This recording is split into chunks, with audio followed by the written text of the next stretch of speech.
Сайн байцгаана уу? Өнөөдрийнхөө бичлэгээр тирамису билуунд хэрэгэлдэг Lady Fingers буюу хуруун жигмэнийг хийсэн байгаа.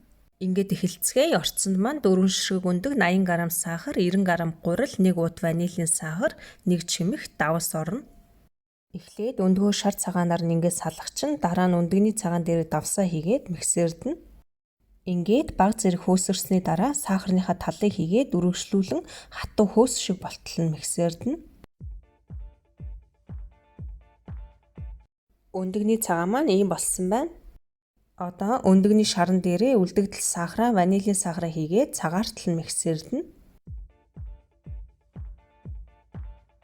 Өндөгний шар маань ийм болсон байна. Одоо өндөгний шаран дээрээ өндөгний цагаанаасаа баг зэргийг хийгээд зөөлөн хутгаж өгнө.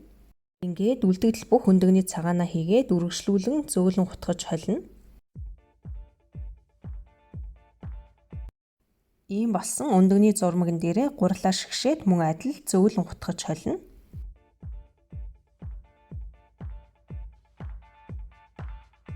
Ингээд зурмаг маань бэлэн болсон байна. Одоо кремний утанд хийгээд ингээд бэлдээ тавьчихна. Дараа нь дээгүүр нь бүрхээр 2 амны халбах сахар, 2 амны халбах сахарын пудрыг холиод мөн адил бэлдээ тавьчихна. Одоо кремний уутныхаа үзүүрийг хаачлаад шарах шүгэний листэн дээрээ ойролцоогоор 8 см-ийн урттайгаар зурмгаа ингээд шахаад өгнө.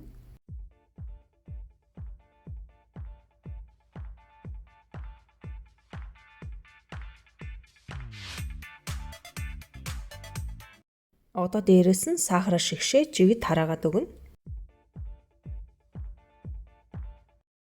Ийм болсон зурмгаа урьдчилж халаасан шарах шүүгэн дээр доороос нь 180 градуст 12-оос 15 минут болгоно. Ингээд 14 минутын дараа ийм болсон байна. Одоо хөргөө тавьчихна.